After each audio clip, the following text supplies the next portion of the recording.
coffee time. My dreamy friend, it's coffee time. Let's listen. Good morning to once some again jazz from and the press rhyme. center in Stockholm this morning have a for cup this of episode of Daily Coffee. I'm joined by Maciej Mazanski from Poland, as we can hear. How do you drink your coffee? How do they drink their coffee in Poland? Hello, hello.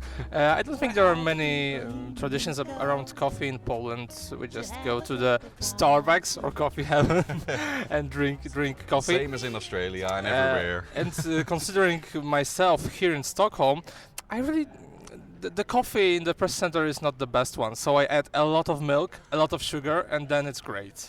Yeah, then it's doable, right? Steef van Gorkum, chief editor. That's my way of doing it, because I'm a coffee drinker for 2 weeks of the year, so yeah. And you need it because we make such long days, but it's perfect so far for ESC Daily to give ourselves a compliment. That's not not something you usually do, but we have done a lot of work already. Yeah, and the situation is great. It's not just to give ourselves a tap on the shoulder, but the situation here is great. The way they organize the press center, the way you can get from one place to another, the way the interviews are structured. We had a little bit of trouble with the Ukrainian delegation yesterday, but most of all, it's gone very, very smoothly. So so we're very happy with what we've been able to do, and of course with the Daily Show, the ESC Daily Show, which we taped at the Euro Club last night, which was a lot of fun. We have seen and heard all countries in the second semi-final. Your nation, Poland, is in that semi-final. What do you think of the chances of Poland for qualifying? Because I get a lot of mixed reviews about the Polish song. When I compare this year to last year or to Copenhagen, in these past years there were the most of the opinions were that we will not make it to the final.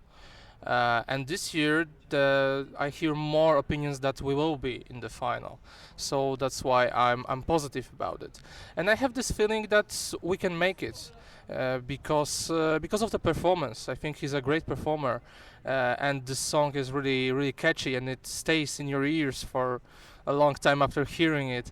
Even from start position number 2. That's my question. Is the draw, the starting slot, is that the biggest concern with all the diverse songs to follow in this semi? Honestly, we weren't happy when we heard that it's number 2 for Poland.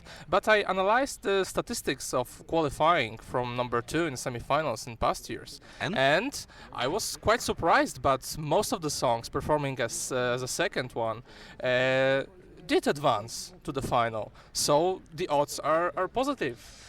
So it's difficult position, but I think in the semi-final it's not that much important. And then after Poland there is Switzerland with not so strong vocal, and a song that is quite, for me, is quite harmful, honestly. So I think it's a good background for Michał to perform. So I think it's not that bad as it may seem.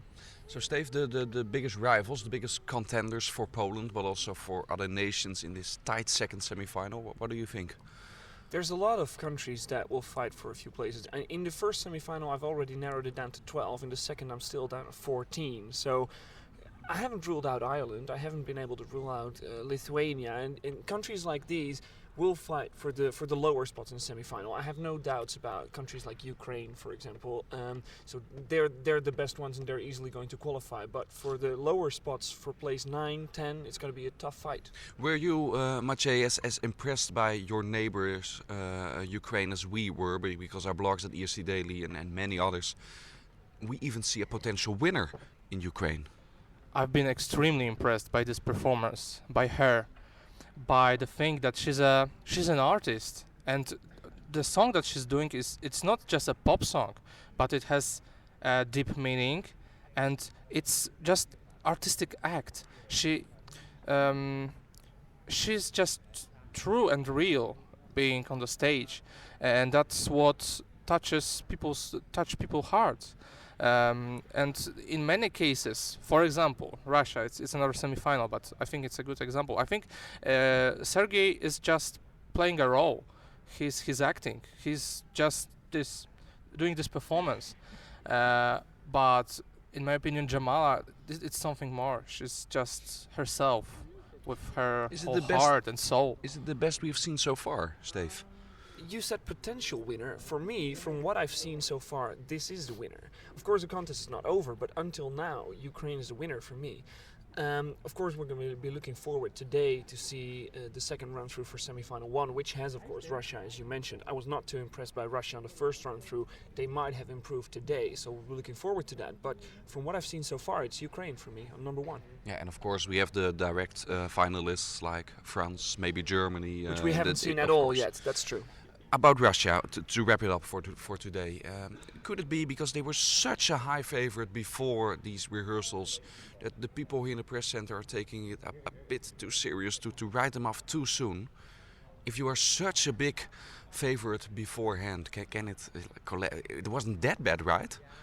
I think it's the same thing about like last year about Sweden, because we got so much used to this performance and this song that we started to think that it's not as good as we were thinking, and we were just bored about having a sure winner like Sweden. So this year we have to be careful to don't be catched in this kind of trap. I have mixed feelings about this. I still don't know what I really think about it, because it's so spectacular, but I don't know if it isn't too much spectacular. And I think there is a lack of emotional contact between Sergei and the viewer. That's what I'm going to be looking forward to seeing today. More contact, more real emotion. So you can follow Russia, you can follow all the other nations in semi-final 1 in our live blog today at ESCdaily.com, and of course we will see a country like Spain for the first time today. So that's also something to look forward to. Thanks. Thank you. Thank you very much.